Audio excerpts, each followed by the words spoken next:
పొలాలనన్నీ హలాల దున్ని ఇలాతలంలో హేమం పిండగా జగానికంతా సౌఖ్యం నింపగా విరామ మెరుగక పరిశ్రమించే కర్షక వీరులు. కమ్మరి కొలిమి కుమ్మరి చక్రం జాలరి పగ్గం సాలెల మగ్గం శరీర కష్టం స్ఫురింపజేసే గొడ్డలి రంపం కొడవలి నాగలి సహస్ర వృత్తుల సమస్త చిహ్నాలు బడుగు బలహీన వర్గాలు. స్వాతంత్ర్యం వచ్చాక కూడా తెలుగు రాష్ట్రాల్లో బ్యాక్వర్డ్ క్లాసెస్గానే మిగిలిపోయాయి. తెలుగు జాతి ఆత్మగౌరవ పతాకం చేతబూనిన తెలుగుదేశం వ్యవస్థాపక అధ్యక్షులు నందమూరి తారక రామారావు గారు బీసీలకు ఆత్మగౌరవ ఎజెండా అందించారు. 1982లో తెలుగుదేశం పార్టీ స్థాపన ఒక సంచలనమైతే 1983లో తిరుగులేని మెజార్టీతో అధికారంలోకి రావడం రాజకీయ విప్లవంగా చరిత్రకెక్కింది. పొలాల్లో పనిచేసే వ్యవసాయ కులవృత్తిగా గల బీసీలు నాగళ్లు భుజాన వేసుకుని తెలుగుదేశం పతాకం చేతబూనారు. సమస్త బడుగు బలహీన వర్గాలు తమ సకల చిహ్నాలతో తెలుగుదేశం వెంటే తామంటూ నడిచారు. స్వాతంత్ర్య ఉద్యమాన్ని తలపించేలా బీసీల ఆత్మగౌరవ పోరాటంగా నిలిచింది తెలుగుదేశం పార్టీ ఆవిర్భావం. వారసత్వంగా వచ్చిన కులవృత్తే తప్పించి రాజకీయ వారసత్వం, ఆర్థిక ఆసరా లేని వేలాది మంది సామాన్య బీసీ బిడ్డలు యువనేతలై రాజకీయ రంగ ప్రవేశం చేశారు. తెలుగుదేశం పార్టీ నేతలుగా వెనుకబడిన వర్గాలకు చెందిన యువ కిషోరాలు ముందుకు దూసుకొచ్చారు. ఢిల్లీకి తెలుగోడి వాడి వేడి చూపించారు. తెలుగుదేశం పార్టీ ఇచ్చిన రాజకీయ స్వేచ్ఛా స్వాతంత్ర్యాలను వాడుకొని వార్డు మెంబర్ నుంచి పార్లమెంటు మెంబర్ వరకు, మంత్రి నుంచి కేంద్ర మంత్రి వరకు బీసీలు తమ గళం వినిపించారు. బీసీల పుట్టినిల్లుగా తెలుగుదేశం పార్టీని నిలబెట్టారు.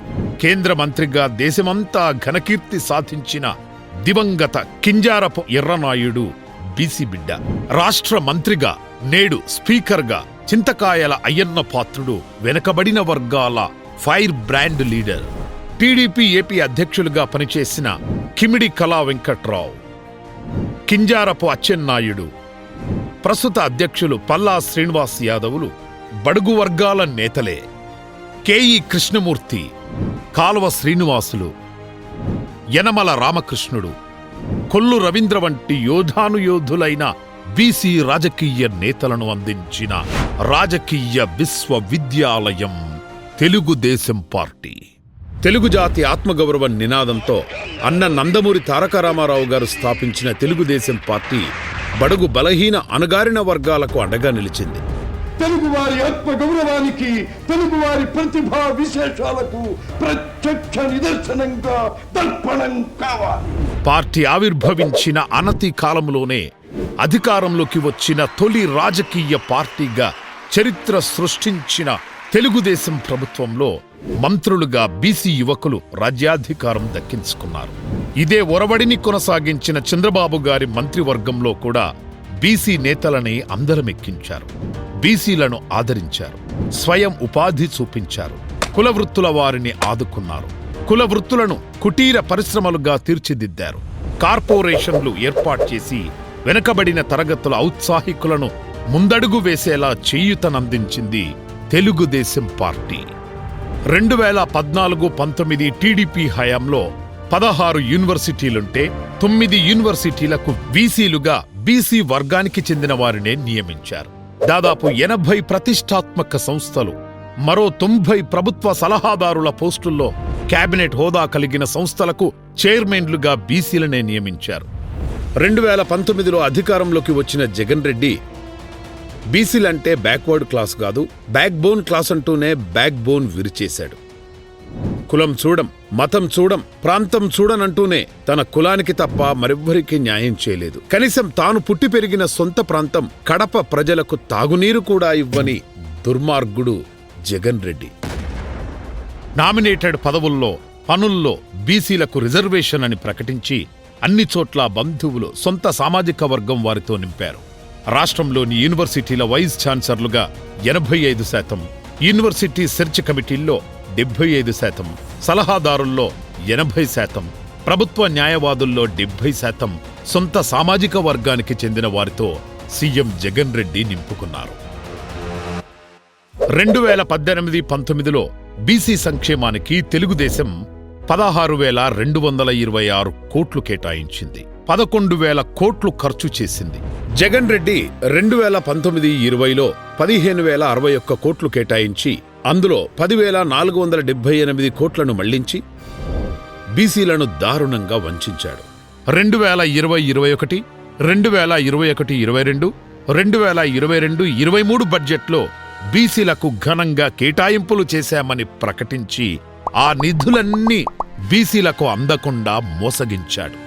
బీసీల స్వయం ఉపాధి పురోభివృద్ధికి ఉపయోగించాల్సిన కార్పొరేషన్ నిధుల నుండి దాదాపు 18,226 కోట్లను ఇతర అవసరాలకు మళ్లించేసి కార్పొరేషన్లను నిర్వీర్యం చేసి బీసీలకు వెన్నుపోటు పొడిచాడు. తన 5 ఏళ్ల పాలనలో బీసీ కులాల వారిగా కూడా కుట్రలతో పథకాలు అమలు చేశారు జగన్ రెడ్డి. ఓవైపు లబ్ధిదారుల కోతలు, మరోవైపు నిబంధనల పేరుతో కత్తిరింపజేశారు.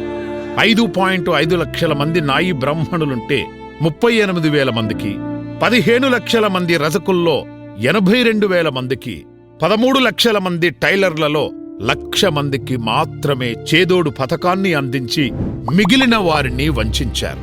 తెలుగుదేశం ప్రభుత్వం హయాంలో నాయి బ్రాహ్మణ ఫెడరేషన్ ద్వారా రిజిస్టర్ అయిన 1.23 లక్షల మందికి 2 లక్షల రుణం అందించి అందులో ₹1,00,000 ఉచితంగా ఇస్తే ఆ ఫెడరేషన్ను రద్దు చేసి 10,000 చేతిలో పెట్టి మోసగించారు. టీడీపీ ప్రభుత్వం నాయి బ్రాహ్మణ ఫెడరేషన్ ద్వారా 3,000, రజక కార్పొరేషన్ ద్వారా 7,000 గ్రూపులకు 10 లక్షల వరకు రుణాలిచ్చింది. ఈ గ్రూపు రుణాలను రద్దు చేశాడు జగన్. తెలుగుదేశం ప్రభుత్వం మత్స్యకారులకు వలలు, పడవలు, ఐస్ బాక్సులు, మోటార్ సైకిళ్లు 70-90% సబ్సిడీతో అందించింది. జగన్మోహన్ రెడ్డి ఒక్కరికి కూడా సబ్సిడీ పరికరాలు అందించలేదు. గతంలో చెరువులు, రిజర్వాయర్లు ఫిషర్మెన్ సొసైటీల ఆధ్వర్యంలో ఉండగా వాటిని 217 జీవో తీసుకొచ్చి జగన్ ప్రభుత్వం వేలం వేసి సొసైటీలను నిర్వీర్యం చేసింది. కూటమి ప్రభుత్వం అధికారంలోకి వచ్చిన వెంటనే మత్స్యకారుల పాలిట శాపంగా మారిన ఈ జీవోని రద్దు చేశారు. రాష్ట్రంలో దాదాపు 15.74 లక్షల మంది మత్స్యకారులు ఉంటే మత్స్యకార భరోసాను 1,00,000 మందికి మాత్రమే పరిమితం చేసి 14 లక్షల మందిని మోసగించింది గత జగన్ సర్కార్. 5 ఏళ్ల జగన్ పాలనలో రాష్ట్రంలో 3.50 లక్షల మందికి పైగా చేనేతలు ఉంటే నేతన్న నేస్తం పేరుతో 81,000 మందికి మాత్రమే 24,000 ఇస్తూ మోసం చేశారు. పైగా మగ్గంపై పనిచేసే వారికి మాత్రమే పథకం అని ప్రకటించి తెల్ల నూలును చెక్కు మిషన్పై ఎక్కించి రంగులు అద్దేవారు, రాట్నం వడికేవారు, జిగురు అద్ది టెంపర్ చేసేవారు, రంగుల దారాన్ని సరులు కట్టేవారికి, చివరికి సొసైటీల ఆధ్వర్యంలోని భవనాల్లో మగ్గాలు ఏర్పాటు చేసుకున్న వారికి పథకాన్ని దూరం చేశారు. థ్రిఫ్ట్ ఫండులో సబ్సిడీల్లో, నూలు సబ్సిడీల్లో చేనేతల్ని దారుణంగా జగన్ మోసగించాడు. తెలుగుదేశం పార్టీ అధికారంలో ఉన్నప్పుడు చంద్రబాబు బీసీలకు ఆదరణ పథకం ద్వారా 124 బీసీ కులాల వారికి 964 కోట్ల విలువైన 341 రకాల పనిముట్లను 90% సబ్సిడీతో అందించారు. జగన్ రెడ్డి తన 5 ఏళ్ల పాలనలో ఆదరణ పథకాన్ని నిలిపివేయడంతో పాటు లబ్ధిదారుల వాటాగా చెల్లించిన 47 కోట్లను సైతం మళ్లించి చేతి వృత్తుల వారికి పరికరాలు అందకుండా చేతులు విరిచేశారు జగన్ రెడ్డి. విదేశాల్లో చదవాలనుకున్న బీసీ యువతకు చంద్రబాబు ప్రభుత్వం అంబేద్కర్ విదేశీ విద్యా పథకం, విదేశాల్లో ప్రముఖ యూనివర్సిటీల్లో సీట్లు పొందిన బీసీ యువతకు ప్రభుత్వం 10 లక్షల ఆర్థిక సహాయం అందించింది. తర్వాత విదేశీ విద్యా సాయాన్ని 15 లక్షలకు పెంచింది. సుమారు 1,344 మంది బీసీ యువత ప్రభుత్వ సాయంతో విదేశాల్లో ప్రముఖ వర్సిటీల్లో చదువుకున్నారు. జగన్ రెడ్డి అధికారంలోకి వచ్చిన తర్వాత విదేశీ విద్య పథకాన్ని రద్దు చేశారు. విమర్శలు వెల్లువెత్తడంతో పథకం పేరు మార్చి ఎవరికీ అందకుండా అడ్డగోలు ఆంక్షలు విధించారు.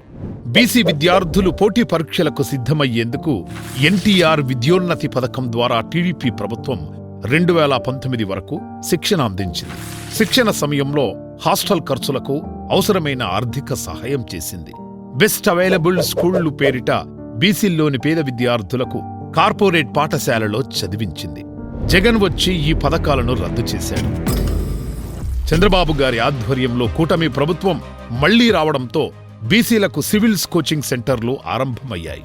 స్థానిక సంస్థల ఎన్నికల్లో బీసీ రిజర్వేషన్లను దశాబ్దాలుగా 34% రిజర్వేషన్లు అమలవుతుండగా జగన్మోహన్ రెడ్డి కుట్రపూరితంగా 24%కి రిజర్వేషన్లు తగ్గించారు.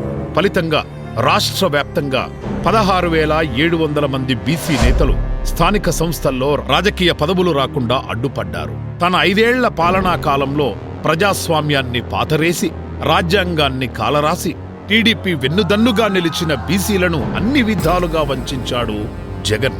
టీడీపీ బీసీ నేతలు అందరిపైన తప్పుడు కేసులు బనాయించి అక్రమ అరెస్టులు చేయించి నరక యాతన చూపించాడు. జగన్ ఫ్యాక్షన్ పాలనను భరించలేని బీసీలు ప్రజాస్వామ్యం తమకు ఇచ్చిన ఓటు హక్కుని ఆయుధంగా చేసుకున్నారు. అరాచక జగన్ పాలనపై వేటు వేసేందుకు ఓట్లతో పోటెత్తారు. వెనుకబడిన తరగతులకు వెన్నుపోటు పొడిచిన జగన్ వైసీపీకి 11 సీట్లిచ్చి చీకొట్టారు. దశాబ్దాలుగా తమకు అండగా నిలిచిన తెలుగుదేశం జెండా పట్టారు బీసీలు. జగన్ అరాచక పాలనను కూకటి వేళ్లతో పెకిలించి కూటమి ప్రభుత్వాన్ని తిరుగులేని మెజార్టీతో గెలిపించారు. రాష్ట్ర అభివృద్ధి, ప్రజా సంక్షేమం, బీసీల అభ్యున్నతి చంద్రబాబు నాయుడి ఆధ్వర్యంలో తెలుగుదేశం పార్టీకే సాధ్యమని 4వ బాబుని ముఖ్యమంత్రిని చేసుకున్నారు. బీసీలు సంక్షేమ ఫలాలు అందుకుంటున్నారు.